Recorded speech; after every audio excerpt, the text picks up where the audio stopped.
Buongiorno e bentrovati a questa puntata di A Voi la Linea. Vi preannuncio già che nella seconda parte torneremo dal nostro Davide Vicedomini che sta seguendo la conferenza stampa indetta dall'assessore regionale Riccardo Riccardi. Ma intanto parliamo delle nuove assenze arboree che sono state messe a dimora questa mattina in via Leopardi a Udine dopo l'abbattimento di alberi malati e dopo la rimozione di vecchie ceppaie. Ci colleghiamo allora con Paola Treppo che si trova proprio in quella zona e ci racconta tutto. A te la linea, Paola. Sì, eccoci, siamo in Viale Leopardi con il consigliere comunale di zona Paolo Foramiti, il sindaco di Udine, il vice sindaco, per un'iniziativa di piantumazione di alberi in questa zona della città. Signor sindaco, quante essenze arboree sono state piantumate in quest'area? Ma sono state una ventina di piante che sono state messe, sono dei pirus che fioriscono, che abbelliranno Viale Leopardi, un viale importante, sostituiscono altre piante che erano morte, perché il comune non taglia piante come qualcuno sta dicendo, noi piantiamo piante, sostituiamo molte volte quelle che si sono rinsecchite per tante cause, no? Un po' perché magari la siccità, un po' perché si sono ammalate, in questo caso alcune sono state sostituite e altre sono state messe proprio per aumentare la presenza di queste piante qui in Viale Leopardi, che è un bel viale, è una zona importante della nostra città e siamo contenti di abbellirlo in continuazione. Ecco, naturalmente è necessario a volte rimuovere delle piante purtroppo anche per la sicurezza, visti anche gli eventi meteo che a volte purtroppo fanno schiantare alberi non più stabili. L'abbiamo visto proprio in questi ultimi mesi anche sulle strade e anche su abitazioni, fortunatamente senza nessun ferito. Allora vediamo anche con Loris Michelini, il vice sindaco, una seconda piantumazione invece di un'altra essenza arborea. Vice sindaco, di cosa si tratta? Sì, praticamente oltre ai peri diciamo da fiore che sono posizionati qui in via Leopardi, ci sono anche le magnolie che vengono piantate, che sono state piantate in questi giorni in via Roma. Magnolie che, come diceva il sindaco, sono a sostituire delle piante che sono state rimosse nel tempo per varie ragioni. Quindi si va ad abbellire e ad aumentare il numero delle piante che in centro città vengono piantate con una certa cadenza, sfruttando anche le ceppaie che vengono rimosse, che nei tempi andanti sono state oggetto di un taglio e purtroppo le hanno lasciate lì per lungo tempo. Noi andiamo anche dove possiamo a sostituire le ceppaie e a piantare nuove essenze arboree, nuove piante. Ecco, vediamo con il consigliere comunale della zona Paolo Foramiti quanto è importante l'attenzione che il comune dedica a questa zona bella ma delicata della città. Sì, questo viale effettivamente ha ripreso parte della bellezza originaria con questo intervento di piantumazione che è seguito alla sistemazione delle aiuole centrali che erano state riportate all'originale prato inglese con cui erano state progettate inizialmente, e adesso è stata aumentata la presenza di alberi con ben 25 piante abbastanza grandi, questo pero selvatico che farà dei fiori anche in primavera e che sono andate a sostituire e anche aumentare il numero di quelle progressivamente morte negli anni e che finora erano state rimosse e abbattute senza sostituirle. E quindi questa amministrazione finalmente ha pensato invece di sostituire le piante e aumentare anche la presenza arborea nel viale, quindi comincerà a riavere l'aspetto originario, ecco, di un viale molto verde, ben curato e molto alberato. Ecco, quindi anche poi tra l'altro un beneficio per l'aspetto del traffico, insomma, le piante aiutano anche l'ambiente. Allora ringraziamo il consigliere Foramiti, il sindaco Pietro Fontanini e il vice sindaco Loris Michelini per questa iniziativa.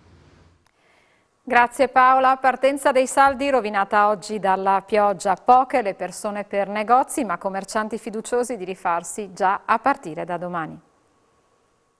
Caccia al miglior prezzo. La partenza dei saldi è stata oggi rovinata dal maltempo. La pioggia ha tenuto lontani i clienti dal centro storico, ma i commercianti sperano di rifarsi già a partire dai prossimi giorni. Ma abbiamo sempre qualche sfortuna noi dell'abbigliamento, viene da dirti, nel senso che anche il tempo, il Covid, insomma abbiamo sempre un po' di sfortuna attaccata. In ogni caso comunque le nostre aspettative sono buone, nel senso che i primi 15 giorni di dicembre sono stati un po' impegnativi. Quando siamo passati in zona gialla abbiamo visto proprio la gente che faceva fatica ad uscire di casa. E poi in realtà abbiamo chiuso un dicembre discreto, vicino ai numeri del 2019, quindi bene, e quello che ci aspettiamo per questi saldi è sicuramente la volontà di ritornare a frequentare i negozi e di fare degli affari. Per noi questo è un periodo importantissimo perché vuol dire portare liquidità alle nostre aziende e vuol dire dare occasioni al consumatore, che sono delle occasioni ottime. Quindi ci aspettiamo sicuramente tra domani, dopodomani, quindi sabato e venerdì, sabato e domenica, di avere sicuramente un buon riscontro per quanto riguarda appunto questo periodo. Siamo fiduciosi per quanto riguarda le prospettive e ci aspettiamo molto interesse da parte dei clienti. Oggi la giornata purtroppo non è delle migliori visto il tempo, però ci aspettiamo che ci sia movimento, anche perché domani è una giornata di festa, quindi molte famiglie saranno a casa e ci aspettiamo che escano a fare qualche acquisto e poi vedremo proprio con il weekend che cosa succederà. Solitamente per esperienza le prime cose che vengono richieste sono i capispalla, le borse e le scarpe. Successivamente ci si sposta su tutto il resto dell'abbigliamento. Gli affari c'è un po' di tutto, naturalmente si parte dallo sconto 20% su alcuni articoli fino ad arrivare anche al 50%. Quindi un cliente entrando in negozio gira e può vedere e scegliere eventuali prodotti con diversi prezzi a seconda delle nostre necessità anche. E diciamo che ieri abbiamo già cominciato a lavorare bene, oggi il tempo non è un granché, ma speriamo di fare un'ottima giornata. Vediamo stasera cosa succede. Tempo di saldi, tempo di acquisti. Innanzitutto hai trovato l'occasione giusta e cos'hai comprato? Ho comprato 2 maglioni, però io non guardo i saldi, quello che mi piace compro. Sono i primi di una lunga serie di acquisti, immagino. Assolutamente. Abbigliamento o anche altro? Tutto, nel dubbio tutto. Hai trovato comunque buone occasioni, buoni prezzi? Sì. Quali sono i consigli per evitare le fregature? Consiglio sempre di frequentare i negozi di prossimità dei centri storici, quelli vicino casa, perché proprio per impegno, per modo di lavorare, per serietà dei prezzi eccetera, tutto quello che vendono è garantito. E sicuramente il cartellino è importante perché nel cartellino ci deve essere ben evidenziato la percentuale di sconto, il prezzo iniziale, il prezzo finale. Sono sempre di più i friulani bisognosi che si rivolgono alla mensa della Caritas diocesana di Udine. I volontari hanno lavorato anche durante i giorni di festa con 2 modalità, una per i vaccinati e una per i non vaccinati. Sì, eccoci, siamo con Tatiana Mocca, siamo nella mensa della Caritas diocesana di Udine, la Grazia di Dio, per capire quali sono state le persone accolte in questi momenti di festa per le famiglie, ma per le persone in difficoltà c'è sempre questo spazio di accoglienza con un pasto caldo e anche con una spacca sulla spalla, insomma un aiuto psicologico. Tatiana. Giusto, buongiorno a tutti, ecco siamo entrati in nuovo anno, come sempre siamo aperti ogni giorno per le persone in difficoltà che hanno bisogno di mangiare e non hanno un pasto a casa. Allora, in questo periodo abbiamo diviso un po' il servizio in 2 parti, c'è qualcuno che può venire a mangiare dentro, giustamente con le regole, con il Green Pass, e per le persone per diversi motivi che non possono mangiare dentro abbiamo avviato il servizio di pasto per asporto, quindi la persona viene e si prende la busta con il pasto per asporto. Ecco, che cosa è stato cucinato per Natale, per fine anno, per dare un po' di gioia a queste persone in difficoltà? Ogni anno facciamo il pranzo di Natale un po' diverso di solito, un pranzo direi completo con primo, secondo, sempre si cucina la carne, le patate fritte, la pasta, quindi è sempre... Di fatto sempre in mensa si mangi bene, proviamo in tutti i modi a coprire un pasto completo perché ci sono persone che questo sarebbe l'unico pasto al giorno, per questo trova tutto, frutta, dolci, yogurt, tutto è coperto, sì. Ci sono degli aumenti di persone che si rivolgono alla struttura oppure sostanzialmente il numero delle persone bisognose è stabile?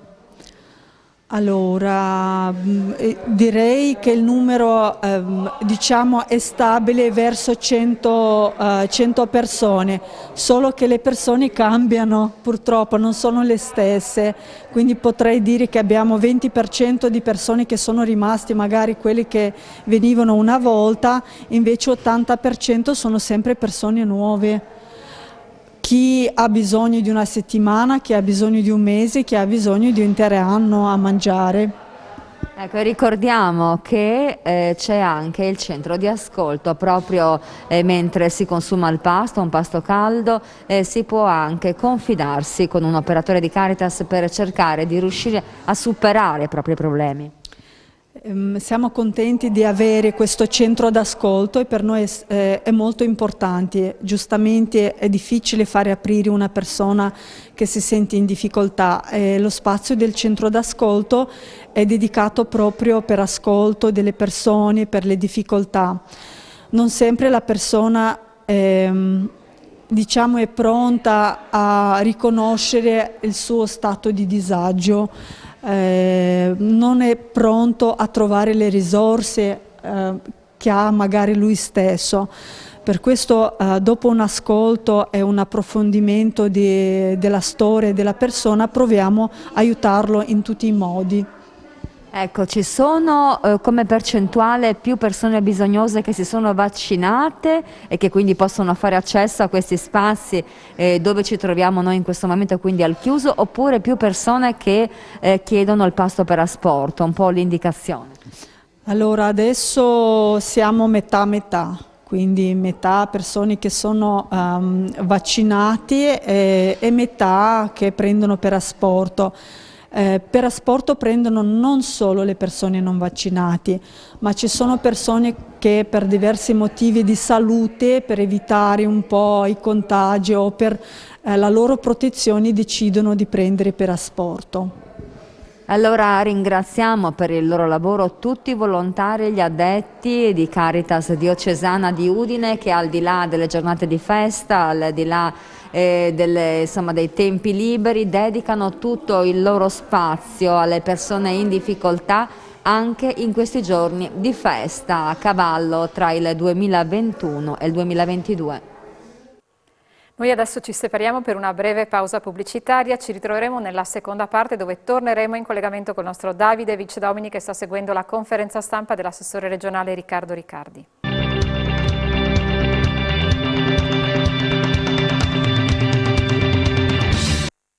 Eccoci nuovamente assieme per la seconda parte di A voi la linea che apriamo con il collegamento in diretta con il nostro Davide Vicedomini che ci racconta le ultime sulla conferenza stampa di Riccardo Riccardi. A te la linea Davide.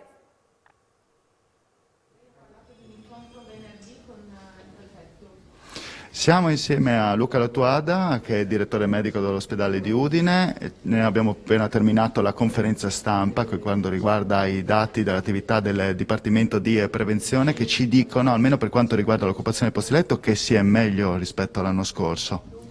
Sì, il numero di pazienti ricoverati è decisamente inferiore rispetto allo stesso periodo dello scorso anno.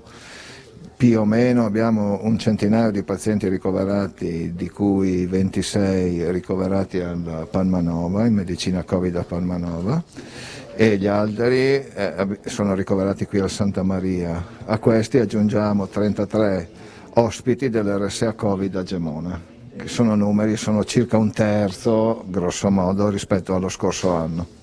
Un terzo rispetto allo scorso anno, numeri migliori, ma la situazione rimane comunque critica perché dovessero entrare, mettiamo caso oggi dei pazienti in terapia intensiva, si rischia poi ripercussioni anche per tutto il resto dei reparti. Sì, naturalmente noi non possiamo permetterci il lusso di tenere dei posti letto vuoti in attesa di pazienti Covid, per cui l'offerta di posti letto segue l'ingresso, la presenza di pazienti in pronto soccorso. Oggi apriamo altri 5 posti letto Covid in medicina a Palmanova venerdì 10 posti letto di chirurgia Covid al Santa Maria e quindi seguiamo l'andamento degli accessi in pronto soccorso per riuscire a dare risposta a tutti i pazienti, perché naturalmente la parte non Covid dell'ospedale deve continuare a lavorare. Se dovessimo, l'esempio che si faceva prima, se dovessimo convertire o utilizzare altri 2 posti letto di terapia intensiva Covid, noi dovremmo sottrarre l'attività delle sale operatorie 5 infermieri per seguire 2 pazienti, per garantire una presenza di un infermiere sulle 24 ore. 5 infermieri in una settimana significa dover sospendere 25 sedute operatorie in una settimana, che equivalgono grosso modo a 70-75 pazienti che non possiamo operare, quindi capisce molto bene che il limite tra aprire posti letto Covid e mantenere posti letto non Covid è sempre seguito con grande attenzione, perché vuol dire ridurre attività non Covid. Questo è ormai la situazione è così da 20 giorni. Tra positivi, isolamento, sospensioni, anche personale sanitario poi si riduce ovviamente all'osso. Il problema è che lei l'ha detto anche in conferenza stampa, è trovare le risorse per venire incontro dovessero succedere delle emergenze. Beh, sicuramente. 2 anni fa le aziende sanitarie erano relativamente tranquille e già allora c'era un minimo di carenza di personale. Adesso, con un po' meno di personale, come azienda sanitaria, non tanto come ospedale, dobbiamo garantire attività che allora non c'erano, cioè tutti i numeri rispetto ai tamponi che avete visto prima, tutto il personale impegnato nelle vaccinazioni, e quindi è veramente difficile sostenere il tutto. Però molti volontari, molti colleghi pensionati, infermieri pensionati ci stanno dando una mano e andiamo avanti grazie a loro, con grandi difficoltà peraltro. Previsioni? Da qui a pochi giorni la situazione potrebbe migliorare oppure diventare ancora più critica nel caso in cui ci fossero nuove disposizioni da parte del governo? Ma sulle nuove disposizioni qualsiasi esse siano potranno avere effetto fra 15 giorni, no? Perché alla fine abbiamo imparato che passano 15 giorni di tempo per avere qualche effetto, almeno 15 giorni. Oggi siamo ai primi di gennaio, adesso probabilmente stiamo scontando l'aumento dei positivi di Natale e Santo Stefano. Dobbiamo aspettare ancora 5, 6, 7 giorni per avere i positivi dell'ultimo dell'anno e poi vediamo come va. Io non sono ottimista per la prossima settimana, dopodiché spero di sbagliarmi. Perfetto, l'intervista con Luca Lattuada, vi restituisco la linea. Grazie Davide, e noi voltiamo pagina perché il 5 gennaio del 1997, 25 anni fa, moriva Tarcisio Petracco, lo studioso friulano che riuscì a far nascere l'Università di Udine. Oggi il Comune di Udine intende ricordare questo illustre personaggio che non si fermò davanti alla politica che osteggiava la nascita dell'Ateneo friulano. Come oggi, 25 anni fa, moriva il padre dell'Università di Udine, dell'Università del Friuli, Tarcisio Petracco. E quindi una data, il 5 gennaio, che va ricordata, quest'anno in modo particolare. Va ricordata e soprattutto va ricordato questo grandissimo uomo, questo grandissimo professore che si batté durante tutta la sua vita per istituire una scuola di alto livello come l'università. Lui, insieme al comitato, a tanti operatori, a tanta gente che lavorò alla chiesa udinese, alla chiesa friulana, riuscì a raccogliere 125.000 firme e ottenere dopo il terremoto, con la legge di ricostruzione, l'istituzione dell'Università del Friuli. Una cosa importante, ecco perché oggi il sindaco di Udine è qui a ricordare Tarcisio Petracco, 25 anni dalla morte, come segno di grande gratitudine nei confronti di questo uomo che ci ha dato un'istituzione importantissima. Se non c'era lui, se non c'era anche il comitato indubbiamente, ma soprattutto se non c'era lui non so se avremmo ottenuto questa grande istituzione come l'Università del Friuli, perché c'erano tanti contrari, soprattutto la classe politica non vedeva di buon occhio questa istituzione e aveva tirato fuori 1000 scuse, non si possono fare doppioni, c'è già Trieste, che cosa serve fare l'Università a Udine? e invece lui lottò sempre dicendo che il popolo friulano aveva il diritto di avere un'istituzione di altissimo livello culturale come l'università. Grazie Tarcisio, grazie di questo regalo che ci hai fatto, e a 25 anni dalla morte noi ti ricordiamo come una grande figura che ha illuminato il nostro Friuli. Ecco, lei ebbe modo di conoscerlo personalmente? Sì, l'ho conosciuto perché anch'io ho fatto parte del comitato per l'Università Friulana, era un uomo attivissimo, pieno di energie, è veramente una grande persona. Sono quegli uomini che nella storia capitano ogni tanto e che ti fanno fare un salto di qualità. Tarcisio Petracco è stato veramente un grande per il Friuli. A voi la linea oggi termina qui, io vi ringrazio per essere stati con noi e vi auguro un buon pomeriggio.